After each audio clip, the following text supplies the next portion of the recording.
Our leaders have failed us. They no longer deserve our loyalty. It is time to sweep away the old council and put a new one in its place.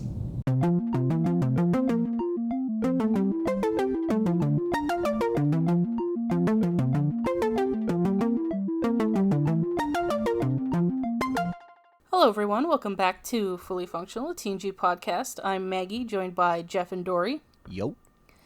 Jeff and I are huge Star Trek nerds. Dory is a Star Trek novice, and we are taking her on her first journey through Star Trek: The Next Generation. And today is officially the final episode in which Dory is a Star Trek novice. In our recap episode next week, we will be promoting her, and you'll get to find out her new title then. Oh, shit. In the meantime, we just passed a milestone. Last episode, we didn't realize while recording it, but last episode was our 100th episode of the podcast, amazingly. And this is episode 100 of TNG, apparently. Yeah. So, lots of exciting stuff happening. So, with that, let's discuss the season finale of season 4, called The Redemption. No, it's just called Redemption, actually. Yeah, sorry. Redemption, Part 1. Original air date is June 15th, 1991, and we will take it to Dory for the recap. Okay, so we're en route to the Klingon homeworld, where Picard will participate in the installation ceremony of Gowron. Honestly, I forgot about the next designated leader of the High Council. Yeah, before we go into that, can I just point something out that's a little weird, that I'm not really sure what they are going for with this, but does that mean the council hasn't had a leader for the last year and a half since that episode happened? I guess so. I guess, yeah. No, because wasn't it this season though that the shit happened? Was it this season that they killed Duras? Because yeah, I think so. I'm pretty sure. Okay. It was season 4. That's when they killed. So, I mean, either way, it's still a been good chunk of time without a leader. Yeah, it's been at least 6 months. Yeah, it's been a good chunk of time. My favorite thing about this episode is that I don't know who the director was, but whoever directed the first episode that Gowron was in, obviously the one direction he was given was don't blink ever. Yes. And he just sticks with that in this episode as well. Yeah, it's intense. The guy who directed this episode actually did quite a few episodes. His name was Cliff Bowl. He's kind of a go-to TNG director for a lot of them, and he started off, I think, in the second season, and I'm pretty sure he stayed on until the end of TNG. He went on to DS9 and Voyager for a little bit too afterwards. Cool. Okay, so also what they want to do is clear Worf's name. Okay, now cut to Worf is in a white outfit practicing with his weapon, the big one he keeps on the wall. So Picard goes to see him wait. I wanted to interject with something here because there's a little bit of foreshadowing that we won't get into until we get to the end, but the in the background of this particular shot is the weapon that Tasha Yar was holding in that shitty racist Code of Honor episode as Worf is fighting, because he keeps that there in his quarters as a reminder of her. Oh, wild. So Picard goes in there to be like, listen, we're almost at the place your worst nightmare happened. Are you psyched? And Worf's like, we're not there yet. And then Picard's like, yeah, but isn't it about time you clear your name? Which, keep in mind, that Picard drives me crazy in this episode. And this is, yeah. So Worf goes, I have been told that patience is sometimes a more effective weapon than the sword. And Picard goes, patience is a human, what the fuck did I write? Virtue. One that I am glad to see you've taken to heart. But doesn't this situation require more Klingon response? Your discommunication. Your discommendation is a facade to protect less honorable men. It is a lie. Lies must be challenged. And then Worf goes, I've grown weary of... Christ, what the fuck did I write? of something this dishonor. Oh God, my writing is. I changed. Bearing pens. this dishonor.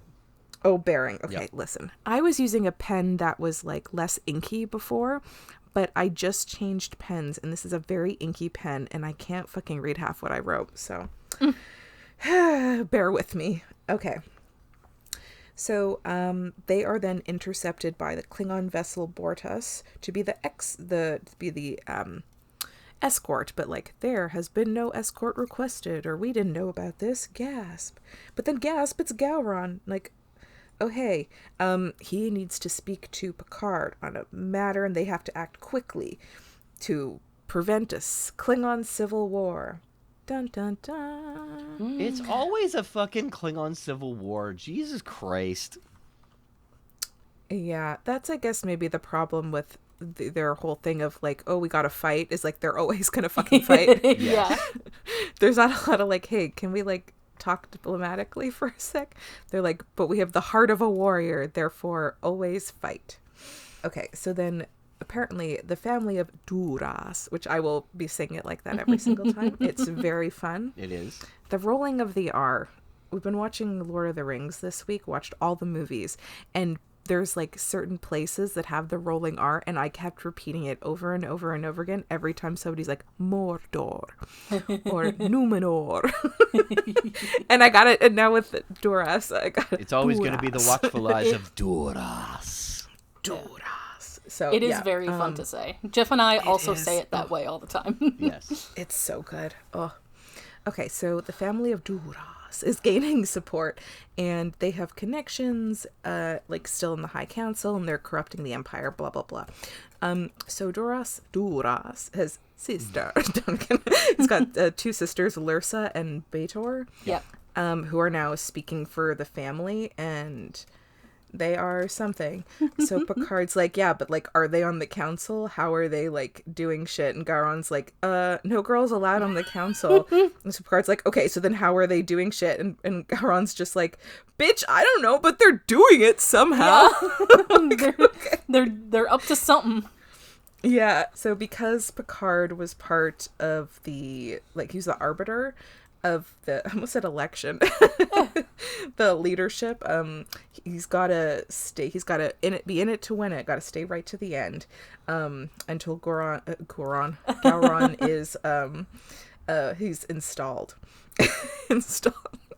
We call it installation, but Yeah. just like, it's a funny word. Okay. So Picard then asks Data to monitor Romulan activity along the neutral zone and the outpost stations to send their tactical reports. So Worf brings Gowron to the transporter room after he meets with Picard, and Worf wants to talk, and he's like, listen, it was Duras, his father, who betrayed the Empire, and my dad's like totes innocent. And yeah, we didn't say anything because like Duras had so much power, and like they would split the Empire and cause just like an exorbitant amount of drama. Oh, but also the council totally knew, and they blamed Worf's dad. This is also news to Gowron that like the council knew, and he is pretty visibly pissed off about this. Mm-hmm. So then Worf is like, listen, while we have a minute, maybe like let's restore my family name if that's cool. And then Gowron says that Worf killing Duras was no small favor, but it's impossible. Duras' reach still grows, and Gowron needs the council's support to survive. Oh, okay. So then Gowron says that Worf accepted his disgrace for the good of the Empire, so now he must like live it like a Klingon. I'm like, this. Yeah, it's like, this is dumb. It's like, no. You made your bed, now lie in it. Even though he made his bed for like the good of the people, and now as the leader he could like help with that, but he's like, here's the thing, and this scene kind of positions Gowron and Worf on the same side really well, I think, because they're both dedicated to the traditions of the Klingon Empire more than anything else. And we're gonna immediately see after this in the scene with Kern that not everyone is. And that's fine. It's like, it's a very conservative value, but it sets up everything that's going to happen between Worf and Gowron following this. Yeah. Okay, so then Worf goes to do target practice, and then Guinan decides to join him, and Worf's like, I practice at level 14, and Guinan is like, I think I can go down to that. That'll be fine. So, Yeah. Guinan kicks so much ass in this scene. Yeah, Guinan just, like, keeps going, destroying Worf at target practice. And she's like, I had a bet, I think she said with Picard or something, that she could make Worf laugh before he becomes a lieutenant commander. And all they do is just talk about laughing. She's like, I've heard Klingons laugh. He's like, you have a good laugh. And Worf's like, okay. And then she's like, I've heard Klingons do, like, a deep belly laugh, but not you, Worf. And he's like, yeah, we don't laugh. And he's like, okay, but some of you do. And he's like, but maybe we don't. And she's like, well, some of you do. And it just kind of, like, keeps going until she destroys him and leaves. Yeah. And, like, walks into the darkness. It's really good. Because she says, no, Klingons laugh, but you don't laugh. And he's like, well, I don't feel like laughing. And it's like, but other Klingons feel like laughing. He's like, well, maybe I don't feel like other Klingons, you know? Yeah. And, like, really getting to the root of his fucking issues. Yeah, and then she was also like, and how's your son? I'm sure he laughs. Mm-hmm. Oh, I don't remember what Worf's son's name is, but apparently he's Alexander. Yeah. Oh. Mm-hmm. He's struggling a little bit on Earth, but Worf's parents are the best, so, like, I'm sure, things will work out. And then he also said, like, he'll learn about being a Klingon at some point, like Worf is now. Mm-hmm. I'm like, oh, cute. Okay, so then Worf goes to Picard and requests a leave of absence, and Picard immediately approves. So Picard says, Quapla? What does that mean? Qapla'. Does they say it? It's like to victory. Oh, okay. Because then I wrote, is that good luck? And then immediately Picard says, and good luck. So I was like, okay, apparently not. Qapla', it's kind of like a multi-purpose phrase.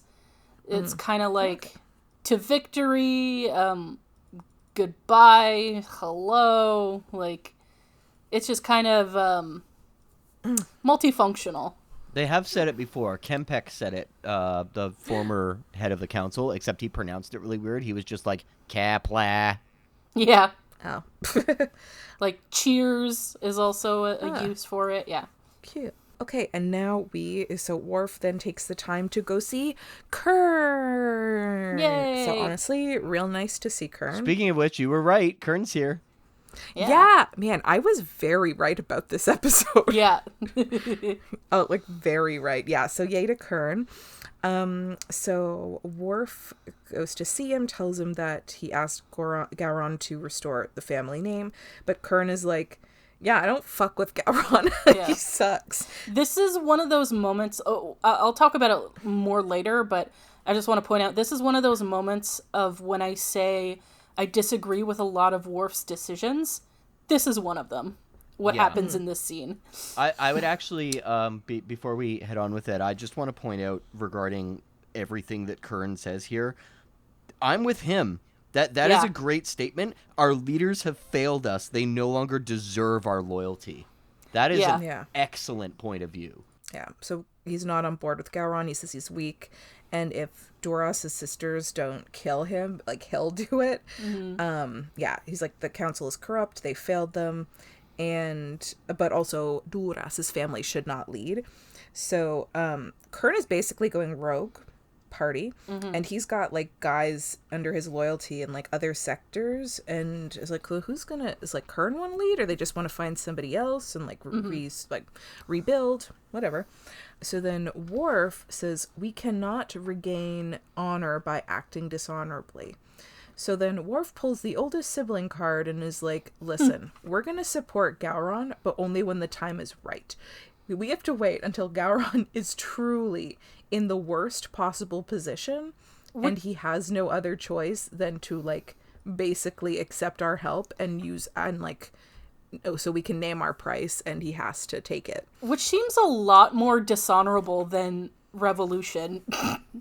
Can I go into a little bit of a segue here for a moment? Yes? Sure. Okay. So there's this is something I might have brought up a little bit before, but the idea of what honor is among the Klingons and what honor is to Worf are very different things. Honor is a tradition and a title almost within the Empire that can be freely granted and taken away at will. And to Worf, it is quite literally a sense of your own what do you call it? Your own like self-justification. And Yeah. I kind of like Worf's perspective on what honor is more. And while what he's doing would be dishonorable within the Empire, it's right. And I think that's why he feels justified about it. I don't think what he's doing is right. Okay, why not? Well, I said I'd get into it later, but I guess now. Okay. It's just like,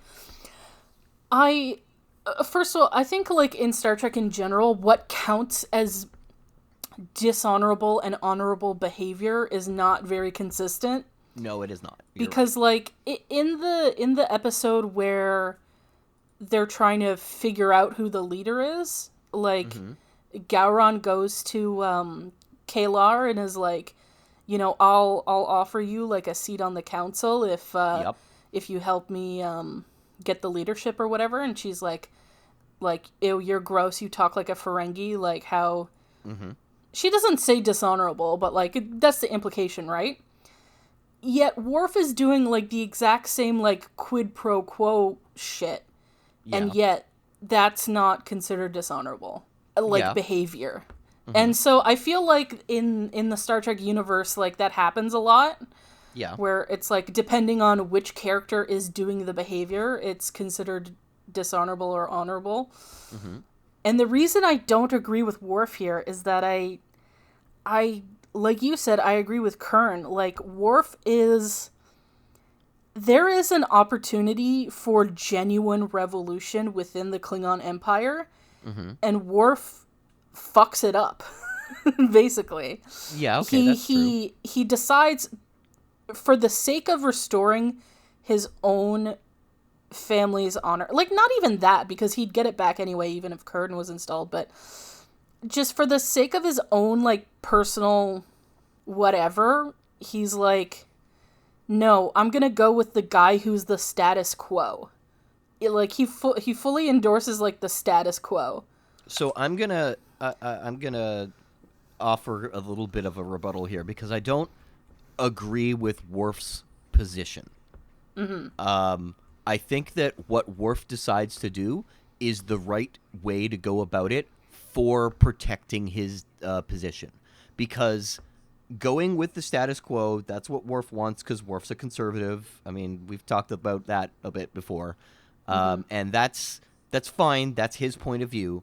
But using it in order to bring justice to his own position, I think is I don't think there's something inherently wrong with that. I think that's the correct decision because he was wronged. Yes, he made a decision to accept it for the good of everyone, but that was wrong too. And using the advantage that he has here in order to right a wrong, I don't think makes anything more wrong. And I don't think that it is inherently wrong in itself. Yeah, I don't think so either. It's just like, the thing is like you could have righted that wrong without having to support Gowron.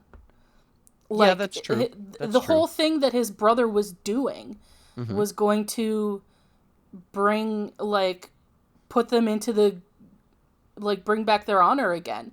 Like, he had the support of, like, all these commanders, and they have the proof that it was Duras, so he didn't need Gowron to restore his honor. No, he didn't. He didn't need it. I mean, for the sake of defending Worf's position, which is to protect the status quo, that's the best way for him to go about it, and also keep his position.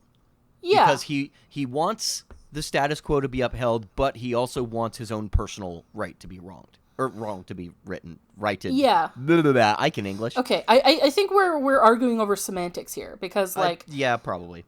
I understand what you're saying, that, like, for what he wants to accomplish, this is the right decision. I don't agree with what he wants to accomplish. Right, neither do I. I'm 100% on Kern's side here. Yeah. So... Yeah, we got Okay. way distracted Yeah. with that. But yeah. Klingon so, yeah. politics.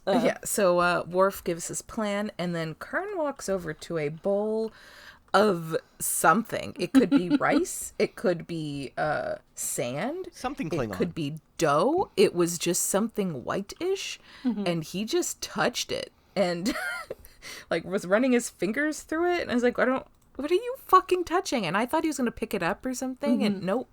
So this is gonna haunt me now. What the fuck was Kern touching? Meanwhile, so Picard is at the High Council Great Hall to continue with his role as Arbiter, and he calls Gowron for leader, and Gowron has defeated his enemies, and I was like, okay. And any other challengers? No challengers, just kidding. And I just heard, who's this bitch? And it's basically a child. Who's this bastard? Oh. So he is Toril, son of Duras. Yeah, so we get to meet Lursa and B'Etor with their huge boob window dress outfits. Oh yeah. The Klingons love a boob window. There's actually a fun name for that within Star Trek fandom. It's Klingon Kleavage. Cleavage spelled with a K. Yeah, so they found him, and yeah, Gowron is not happy with this. He's like, "Where did you find him? A harlot's bedchamber?" I'm like, "What a weird what?" Well, because he's saying that that he was born out of a relationship. No, Yeah. I know. I just like what a weird thing to just say in this. Like, you're about to be leader, and you're like, "What? This child's mom's a whore." Like, what? Yeah. Well, that's the whole point. He's like, the bastard son of Duras like has no claim. Like, what is he, like some prostitute's kid? Like, he's just trying to be insulting. Yeah. Yeah, I guess I just didn't like that he just Yeah. like the Called his mom a whore. Yeah, it just, I don't know. What a wild first thing to run to. Yeah. So then I just heard, guess Picard's doing this all over again. Oh yeah, okay. So now we cut to Lursa, B'Etor, Toril, and they are in cahoots with a Romulan. Are we surprised? Not really. Shocking. How do these Romulans get around the planet so easily without anyone noticing them? Like, they're going in and out of rooms and whatnot, and it's just like... Well, they're in their private residence, right? Yeah, but like someone, somewhere, has got to let that out. I'm assuming there's some really good quality cloaks happening. Get out. Well, I don't know, like fucking Russian spies like got around, you know? That's true, yeah. But they look like everyone else. Yeah, I'm sure they have disguises, hoods, and whatever. Yeah, you ever heard of a hat? No. What's a hat? Or a cloak?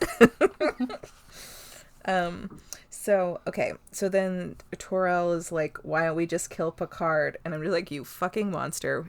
You're going right to jail for even suggesting that. And thankfully, one of the sisters also was like, right to jail, and slaps him across the face. Yeah. It's like, how dare you? And yeah, basically, if they kill Picard, though, at this point, then the Federation gets involved, and they don't really want that right now.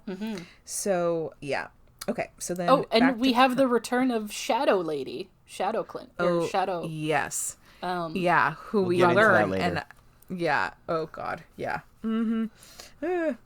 So now back with Kern. Kern is able to get 3 out of 4 of his bros to join them, and Worf is asks Data to get all the research he can on the Kittimer massacre, and the Picard calls him into his ready room and is like, "Listen, it's a conflict of interest to use Federation resources to prove innocence." Okay, here's the I don't question agree with that I Picard at have. all on this. Neither do Yeah. I. So Picard at the beginning of the episode was like, guess what, Worf? You're gonna clear your name. We're gonna fucking do this. Wait. Let's even focus more on that moment for one moment, because for the first time in Star Trek history, Picard is the one urging action, and Worf's like, no, let's be patient now. But okay, is there solid evidence, tangible evidence outside of the information that they get on the Enterprise that would prove that Worf, that his dad is innocent? I don't think so. So then what the fuck was Picard thinking they were going to walk into the High Council with? Yeah. Picard's like, we're going to prove your innocence. We're going to get your name restored. And then he's like, but Worf, you're getting the proof you need from us? Also, like, Yeah. like Picard, they didn't like, have this it. wasn't a conflict of interest when Picard was seeking out the information in order to try to make it public in the first place. This makes truly no sense. I was really frustrated with Picard Yeah. for this because how do you think Worf's going to get the stuff to, like, they have it. The Federation has it on file. Do you think, like, the Klingons have it just, like, available to people? No. To Like, this is... play devil's advocate just a touch. Now, I don't agree with Picard, but here's what I think maybe the logic was. Is that to use this evidence to clear his own name is one thing, but Worf was using it to manipulate who gets into power. Okay, yeah, that's fair. That's fair. Yeah, that's the one argument I could see. But ultimately, I think that I mean, it's to me, Worf was... stupid. He needed it for his clearing his name, right? Yeah. So, like, anything else, like, that comes with the side of that, to me, I'm not thinking about that as much. But, like, Picard just starts the episode being like, all right, we're going to clear your name, and you're going to walk in there, and you're going to be like, I'm innocent. And then, like, Picard, with what fucking evidence then? Yeah, he You were does- so, he like, does ready to need the go. evidence. And then, so, like, this makes no sense. So then, like, now when Worf is getting the evidence, Picard's like, no, the evidence inside of you all along. Yes. Say that. but, like, I'm like, this doesn't make sense. Yeah. So, and then Picard sits down, he's like, oh, listen to me, I'm lecturing you on conflict of interest when I'm trying to avoid my own. I'm like... Yeah, exactly. Yeah, this is real rich... Picard, Yeah. this is very confusing behavior. I don't get it. So then instead, he chooses the most wild option, and he's like, I'm going to make all these records fucking public domain or whatever. And I'm like, so what's the problem? Yeah. If your conclusion is I'm just going to make it available to everyone, so why are you calling out Worf for trying to get this, and now you're going to make it available? Why wouldn't you just be like, oh, Worf, okay, listen, I'm going to make this a bit... Like, why wouldn't you just start with that? So this is truly a wild route that we get to this conclusion, so they have access to, like, the files. So then Picard gets a personal message from the planet. Ooh, who is it? It's the sisters. I realize the episode is really dense, but Yeah. the The episode ends like 4 times. Yeah, but it holy was a really weird choice for them to have this moment where he gets contacted from the surface and then is immediately just on the surface. It's just a little bit of a weird editing situation. I also found it really weird that he went by himself. Like, I don't know. This just felt like... This feels like something that that Picard... I almost said Ricard. That, like, Picard would, like, lecture Riker about. But I don't know. So Picard goes down to the planet to see the sisters. And they give him apparently some incredible Earl Grey tea. And, yeah, he comes alone and unarmed. And so then Baytart keeps touching his head. It's really weird. So they are like, Duras was a piece of shit who deserved to die. Like, okay, we can agree there. But here's the sort of dilemma of it all. If Picard finds Toral's claim valid, then the sisters will, like, basically take over and Gowron will end up dead.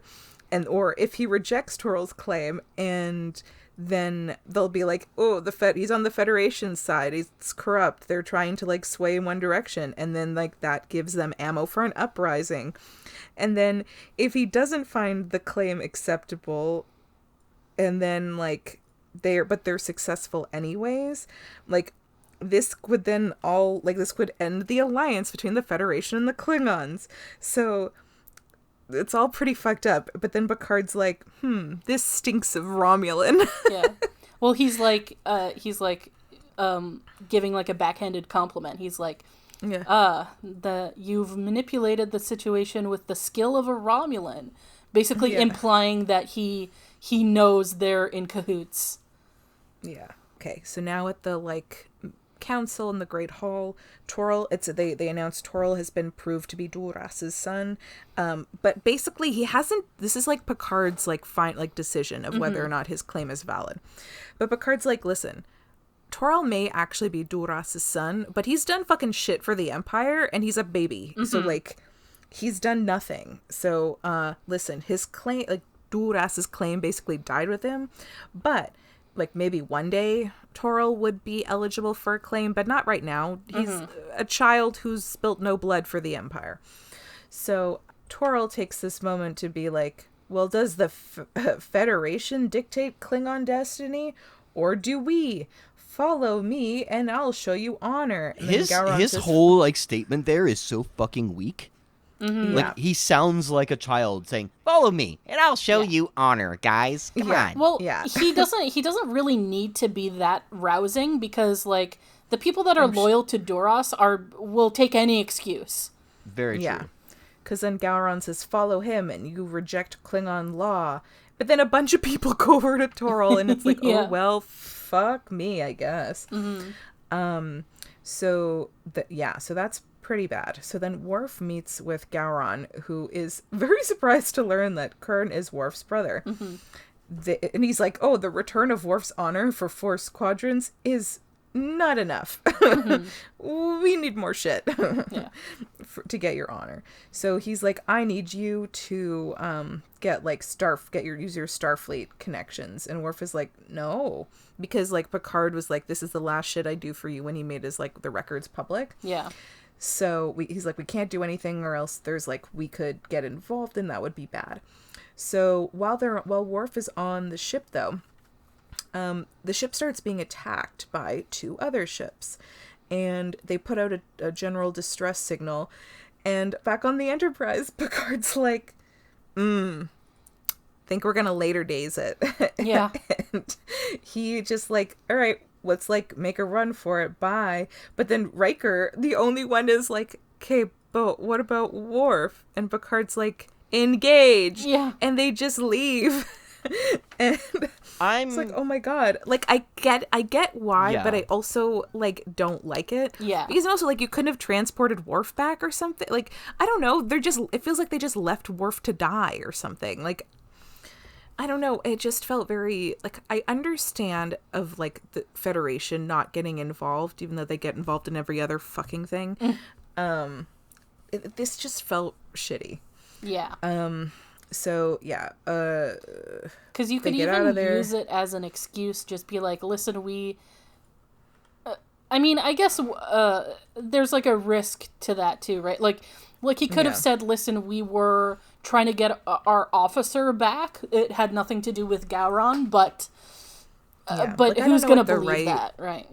Like, I don't know what the right decision would be in this situation, but I don't know. It just felt not great. So then like Worf immediately, like, he clicks into this real quick of like doing his, you know, tactical shit, and they shoot and they blow up one of the ships that's attacking them. So there's still one more, and the other one's like really like hammering on them. But then another Klingon ship appears, and it's Kern to the rescue. So then the other ship runs away from Kern. So okay, so now we go back to the Great Hall, and for Picard, but the Enterprise came back because they need to fucking finish their stuff. So they finished the installation. Gowron is, oh my god, he's wearing the heaviest coat I've ever seen in my life. There's just like a billion pins. There's so much on this coat. And then Gowron restores Worf's honor by having him cut his hand on a knife. It's pretty gross. I don't like that shit, but listen, to each their own, I guess. Here's the thing. Basically, any and every Klingon ceremony involves cutting your hand open. Yes. I don't like that. I couldn't be a Klingon. Yeah. I was musing while I was watching this episode that, like, Klingons must, like, if they existed, they must have very calloused palms, because they're always fucking cutting their palms open. They must so much scar tissue. Okay, so then like Gowron formally requests Federation assistance. And Worf gives like an argument that supporting Gowron is like in their interest because Gowron is like, I'm the like leader of the council. I represent the Empire. So like helping me is helping the Empire. I'm the true leader. Everybody else is traitors. But Picard's like, no thanks. And then Worf requests an extended leave, and Picard's like, nope, I order you to return to duty.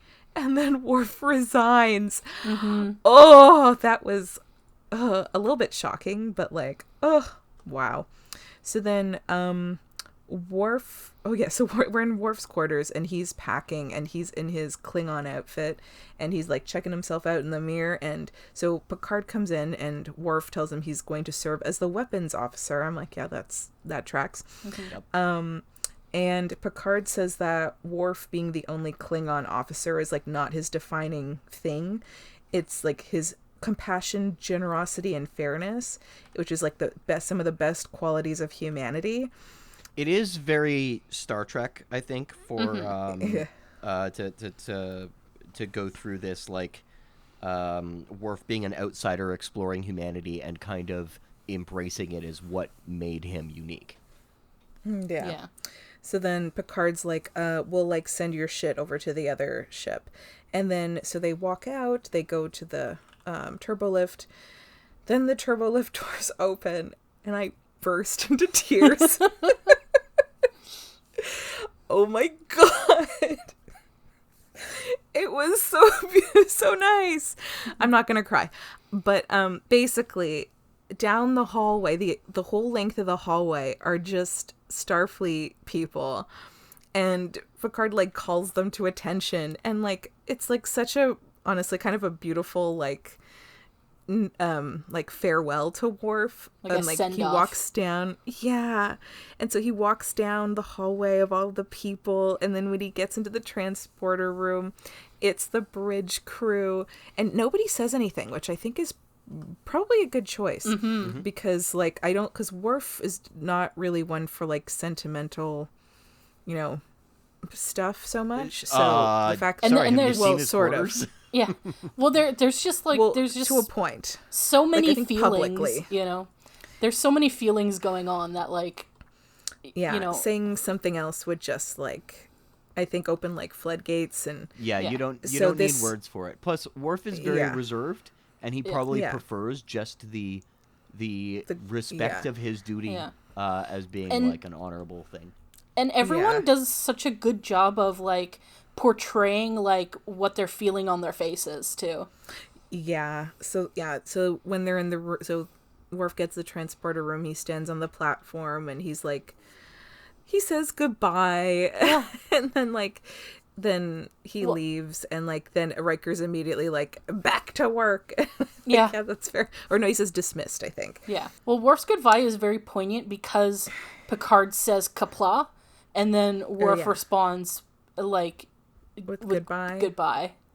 Yeah. So it was a very beautiful send off. I was like crying. And then I was so confused. It took me a good like second to be like, wait, what the fuck? So we see the person who's been in the shadows for the Geordi episode, and then earlier in this episode, the Geordi one where he's brainwashed. Yeah. And it is Yar with a bad haircut. Like, it's right? Denise Crosby, yeah. With a truly upsetting haircut. Yeah. Well, she's Romulan, and Romulans all have that same terrible haircut, unfortunately. That's how you know they're the villains. Yeah. Their haircuts are so bad. So that is Denise Crosby, who is the actress that played Tasha Yar. Yeah. I mean, obviously it's not Yar, but like that's yeah, she's not Yar. She does have a connection to Yar, though, which will be explained at a certain point. Ugh. It was truly wild, though. I do like that finally something paid off, because like we've been seeing this person in the shadow a couple times, and so now for it to be revealed that it's, I'm just gonna, until we know this person's name, I'm just gonna call her Yar with the bad haircut. So, that was kind of a nice reveal. I mean, we can say her name and it doesn't ruin anything. Okay, what's her name? Her name is Sela. Sela. Yeah. Yes. Huh. Okay. Will I remember that by the time we see her again? Well, That's they will debatable. say it. Yeah.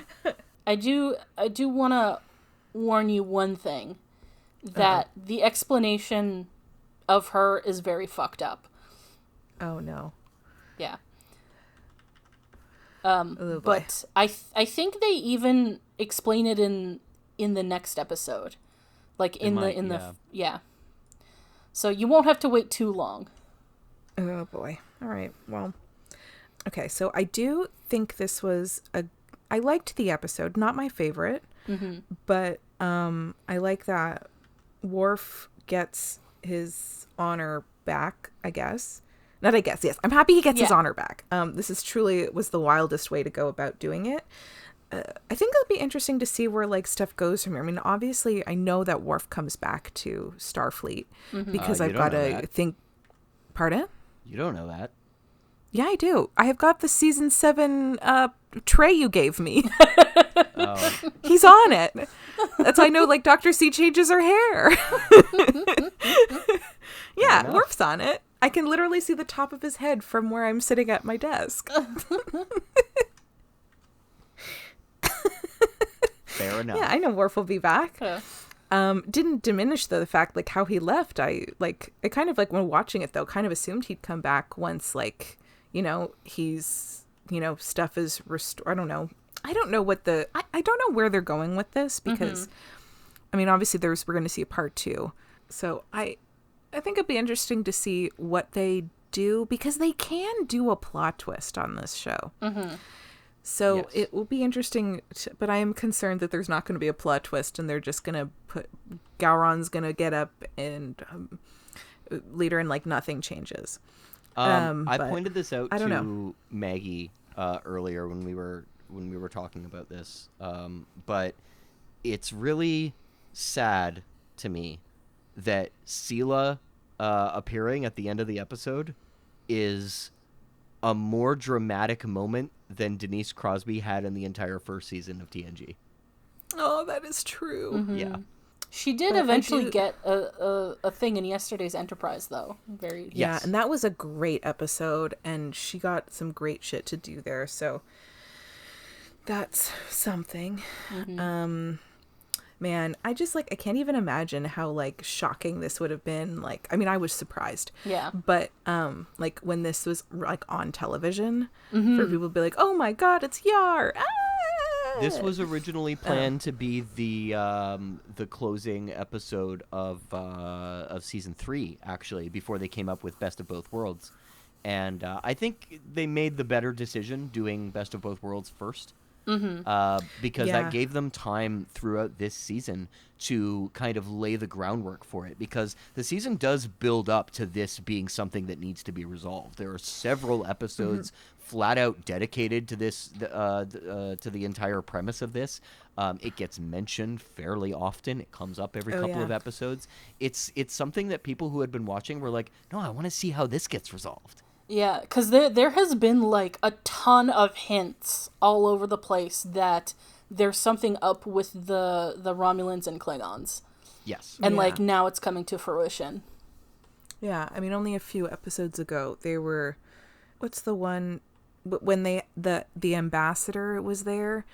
When when Geordi got brainwashed? brainwashed. The Mind's 'cause- Eye.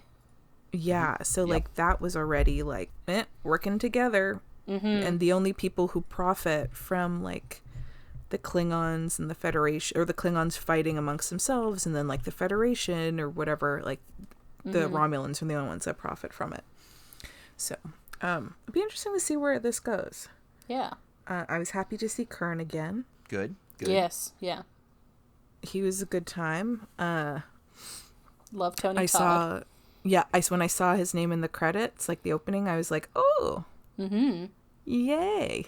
I hope we get to see more of Kern. I mean, I'm sure we'll see him in the season 5 premiere. I can't believe we're starting season 5. I know, right?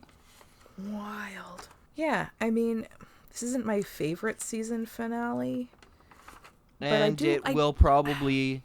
Yeah. I'm sure further season finales will also not be your favorite season finales because, truthfully, I think Trek has already done or outdone peaked itself. at the Borg. It's really hard to top that. Yeah.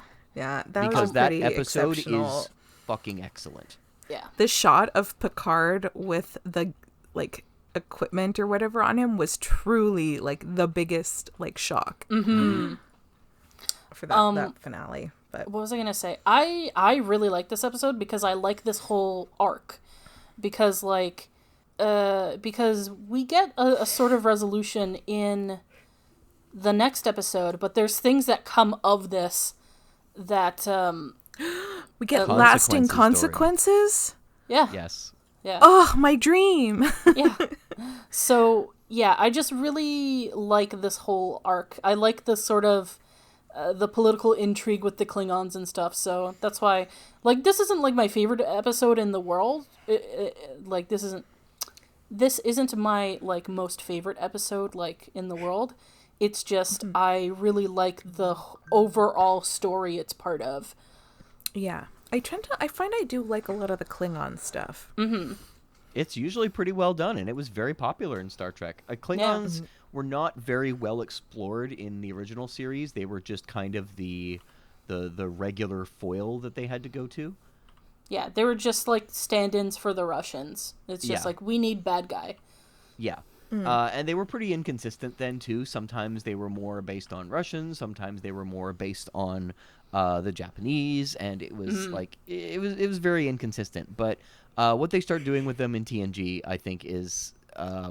this is great character building for Worf, but it's also great world building for the Klingons. And it is a little bit sad, I think, that we never really get good world building on them. We get more and more Klingon Civil War stuff over and over again, which is quite frustrating. But it is nice when Star Trek quite deliberately calls itself out on that later on too. Yeah. They do some interesting things with the Klingons in DS9 though. They do, yeah, but it's still always it's about to be a Klingon Civil War thing. Well, I mean, they're like a fucking race obsessed with war, so Yeah. You know, it doesn't surprise me. Well, I guess we'll see in about 2.5 years when we get to DS9. Yeah. Because it took us 2 years to get to finish season 4. So, Yeah, that's true. with a couple of retrospectives thrown in there. Wow. So, yeah. So 2.5 years we'll start DS9. Great. Oh gosh. Yeah, because I sort of unintentionally got into what I wanted to discuss about this episode earlier, which is basically that I really disagree with Worf's decisions here. That it's like, you know, you went for the status quo when there could have been genuine revolution in the Empire. And it's like, you don't, like, it's complicated, right? Because, like, Worf is Klingon, but he does not live as a Klingon. Like, he doesn't live in the Empire. So it's kind of fucked that he's having so much influence over the lives and sort of politics of this place that he does not live and experience in. I think like there is a precedent for it, considering his father was apparently on the council and whatnot. Oh, yeah, So- yeah. I just mean, like, so, like, it's like someone who, like, grew up in Canada but is Italian and then, like, you know, gets involved in Italian politics with, Yeah, like, that's not true. living That's there. true. It's like, it's not like you're doing anything wrong, but it's like, you're not living there and you are not going to really experience the consequences of this decision.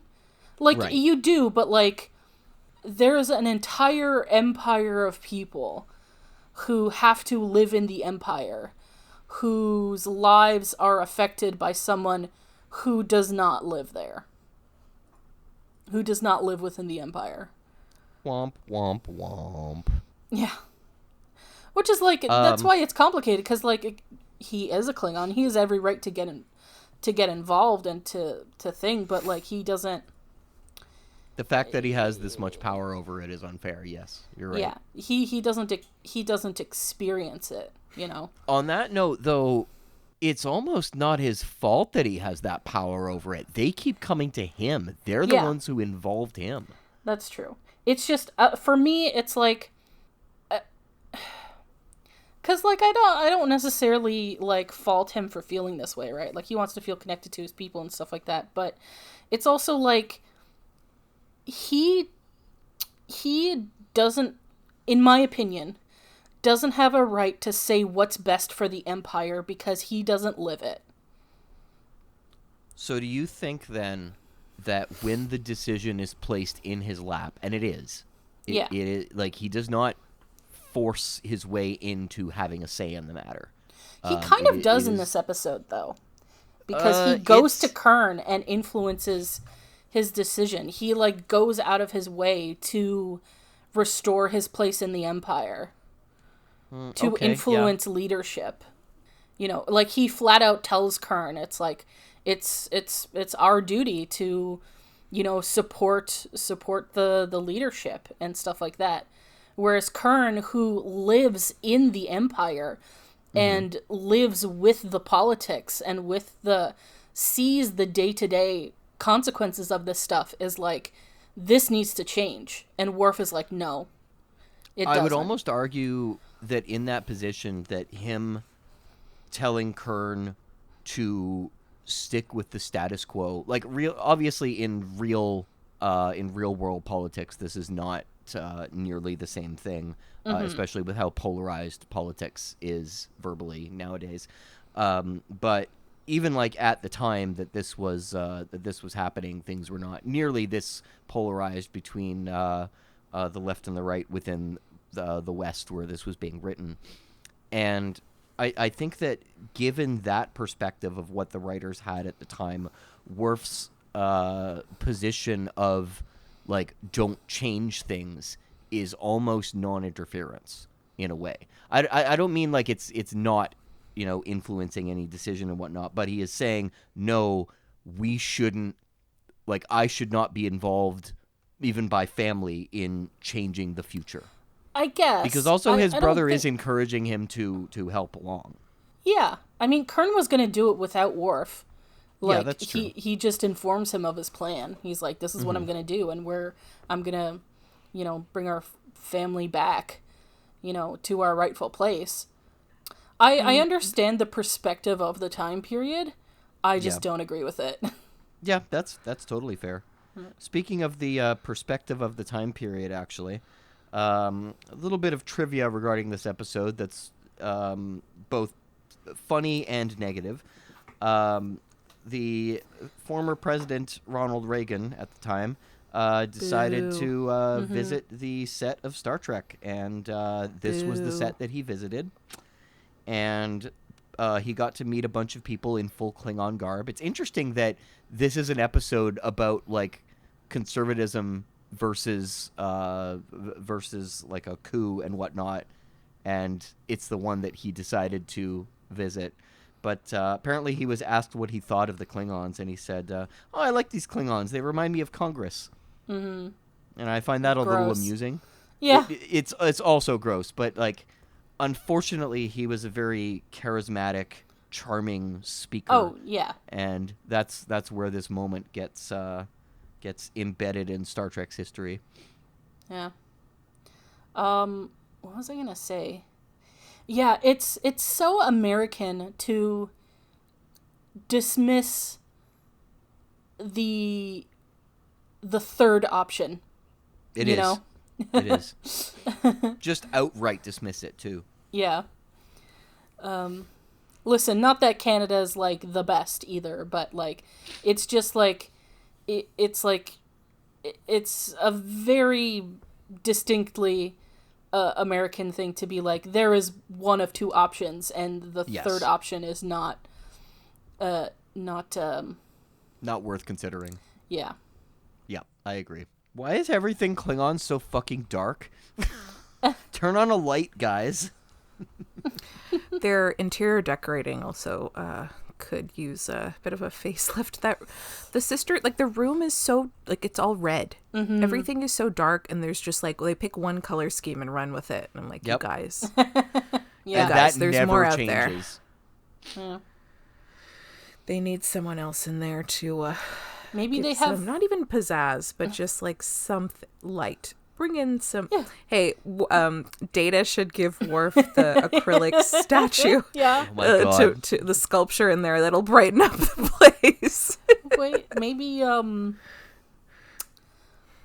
okay. Sorry. You brought that up and it just brought up a point from the previous episode that I just realized. Because the Jenna, she was kind of I don't want to say like miffed, but she was a little annoyed that like Data put the statue in this like one spot first instead of like in a more like prominent place. Mm-hmm. But it occurs to me that Data picked that place because he thought it would show off the details of the sculpture the best. Which means he was being considerate, just not quite in the way she wanted. Yeah.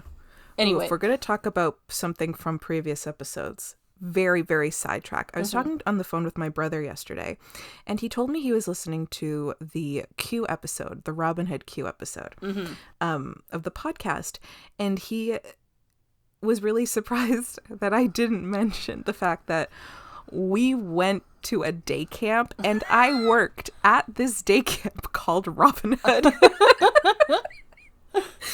Literally, we were campers there for a few years, and then I worked there for one summer when I think I was 15. It was terrible. Great time as a camper, the absolute worst of stuff, but it was Camp Robin Hood, and they would have like the quest for the golden arrow or something at the end of the summer where like you'd be assigned different it was basically color wars.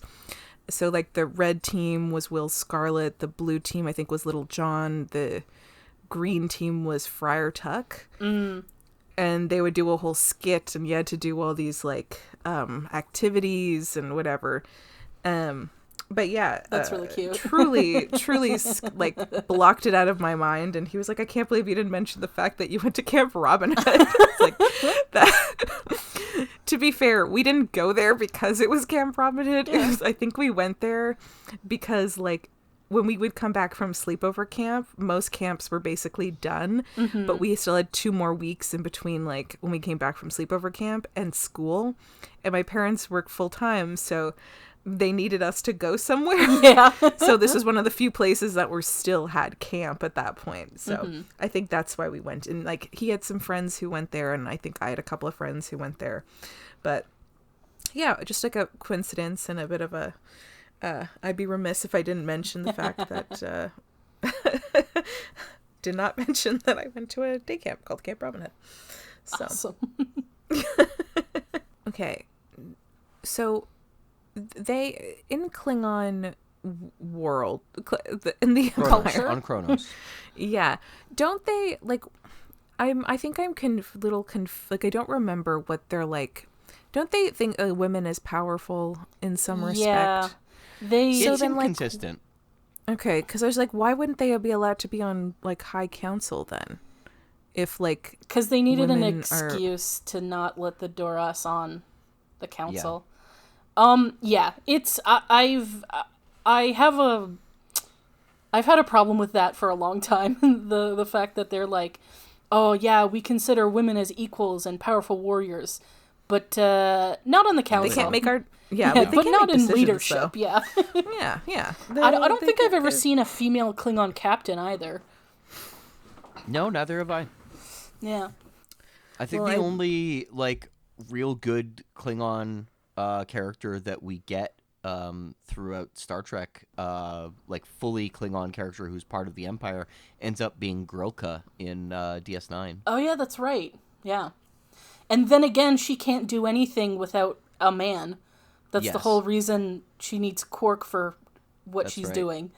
Yeah. I don't know what any of that means. Don't but worry about it. Yeah, don't worry about about it.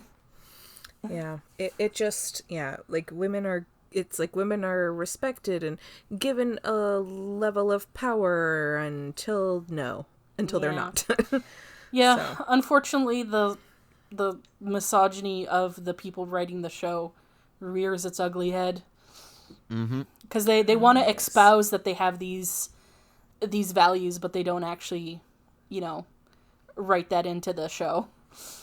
So Yeah, because they don't even give like a reason why they wouldn't have women on High Council. Mm-hmm. So another They're just one like, of the no reasons, girls allowed. Meh. Yeah. Another one of the reasons that this episode didn't get off the ground a season ago actually is because Gene Roddenberry objected to it. He did not want an episode where they were flirting with war in any way, and he thought that Worf was not deserving of such a prominent role because Worf is not a main character, is what he said.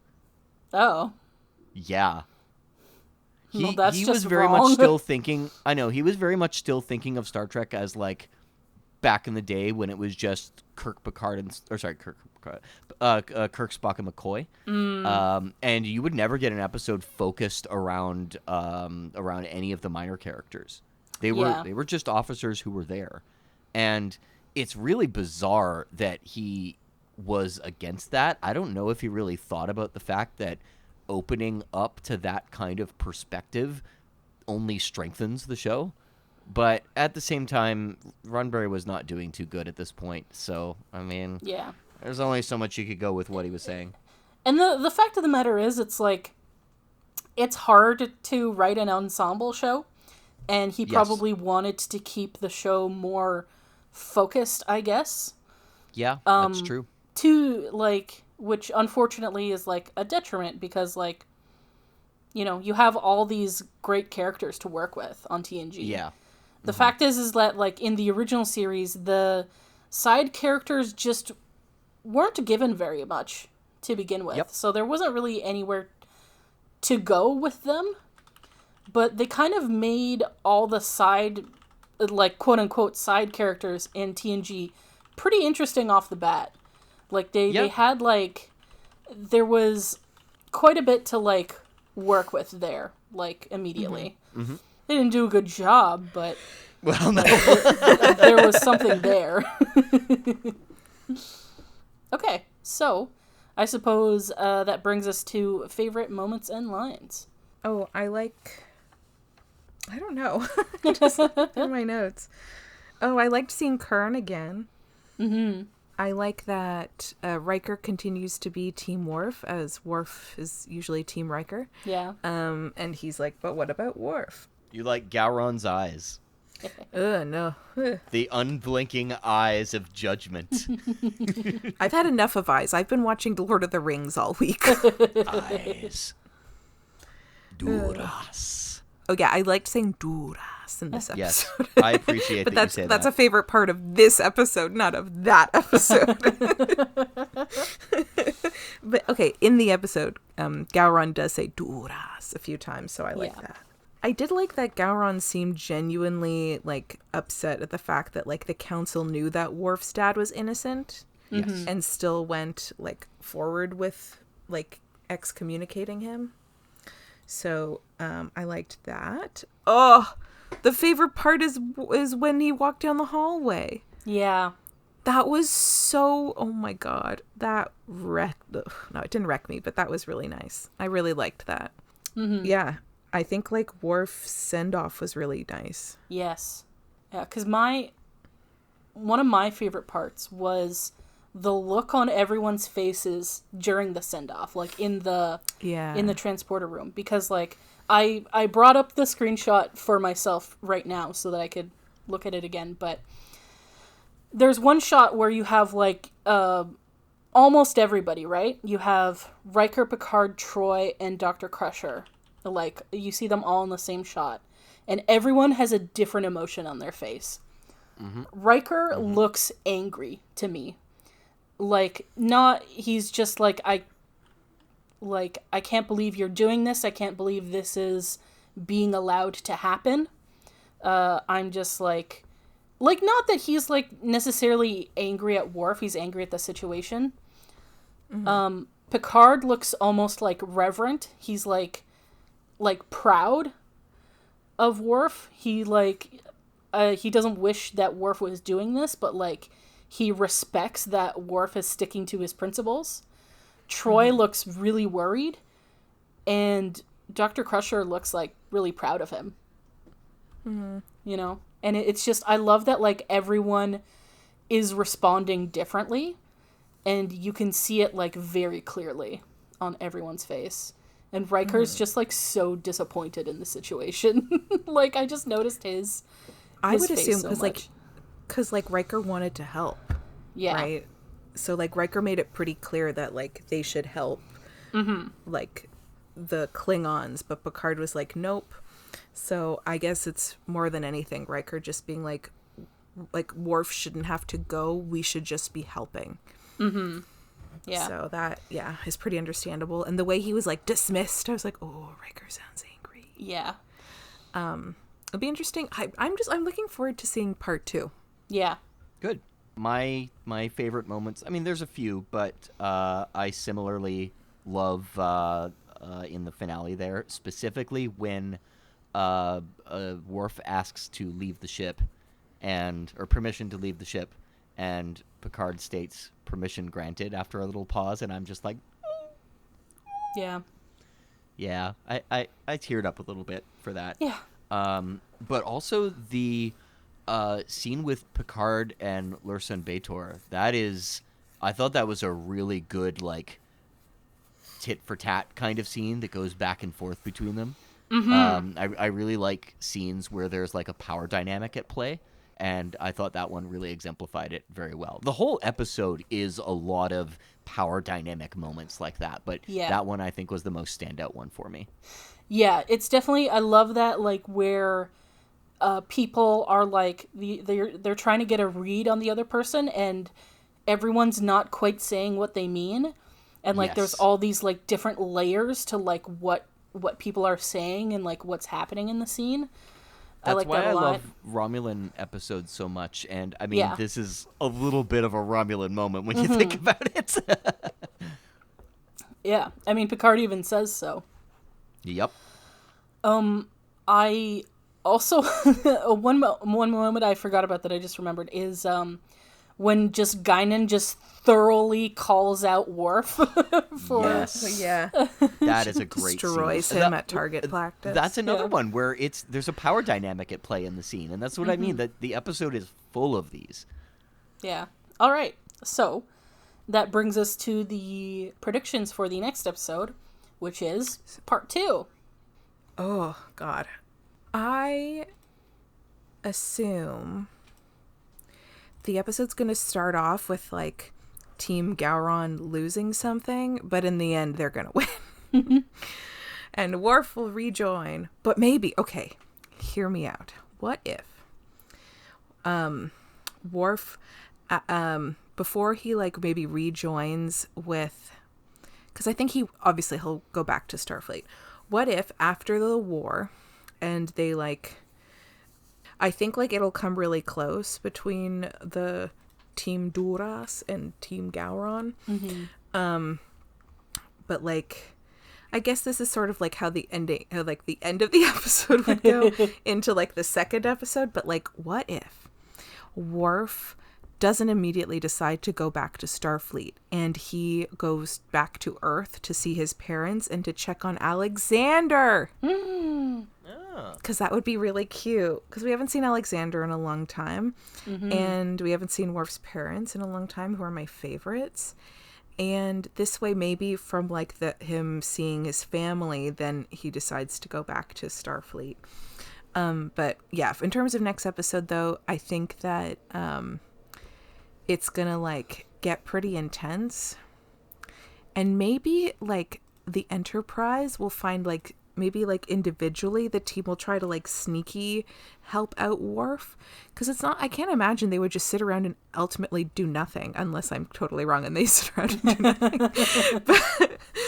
But I feel like, especially like Riker seems so angry at the end. I don't know if that holds on to like the next episode, but like I feel like Riker would want to try to find a way to like help. But yeah, I think it's gonna like seem like all hope is lost and Team Duras is winning, but then Team Gowron comes through in the end. So yeah, I'll ask you another prediction episode. What do you think? How do you think they explain Sela? Oh, Okay, well, if she's got a connection to Yar... Do they do clones in Star Trek? Do they? Are you asking me, or you're just asking if I remember, or you're just repeating my question back to me? I'm just repeating your question back to you because I can't tell you. Oh, maybe. Okay. God, but then how would you be a clone of a different race? How would that work? Listen, you know what? Genetically modified clone. Okay. But maybe not of like, I don't know, because like I'm thinking maybe not of this universe, like not like of Yar herself. Mm-hmm. Maybe like alternative, like, because we had like when we got other Yar, I mean, I guess that was like more of a time travel thing than other universes. Well, it was a little fucky. It was kind of like an alternate timeline deal. Because, like, I'm thinking maybe... Because, like, I can't imagine they would just get, like, DNA straight from, like, Yar as we knew her in season 1. Mm-hmm. Like, I'm wondering if maybe they got, like, the DNA from, like, when...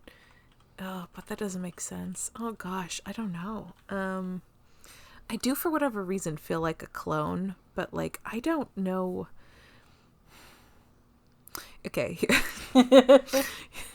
here's what I'm picturing now. Okay, I say it's a clone. Next episode, we sit down. On the off chance I'm right, then you guys reveal to me that we can do, like, cloning the way they're doing it like this, because that would keep happening. I was like, that crazy technology thing, and you guys are like, yeah, we can do that already. I'm like, what? It ruins me. No, I know we can technically do cloning, but, like, I don't know what to, like... I remember Dolly the sheep, but I don't know to what degree we're doing cloning these days. Dolly didn't live super long either. Yeah, not much further than that, honestly. Like, especially with human cloning, there's lots of laws that, like, prevent people from even trying to do that, so... Good. We don't need more of us. Yeah. We got enough. Yeah. Or maybe just, like, a distant relative.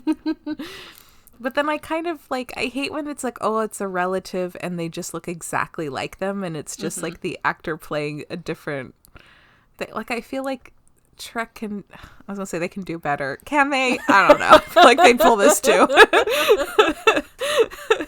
I feel like they'd pull this shit, also. Mm-hmm. All right. God, I don't know. Listen, you know what? I'm going to go with clone. That was my first instinct. Yeah. I'm going to go with they got, like, alternate universe Yar's DNA, maybe, and yeah, I don't know. All right. Well, I did a quick scroll through the next episode, and you do find out what her deal is in the next episode. Okay. I mean, to be fair, I also don't know how you get a clone with, like, a different, like, who's a Romulan. Unless she's not a real Romulan. And it's just, like, prosthetics and a bad haircut.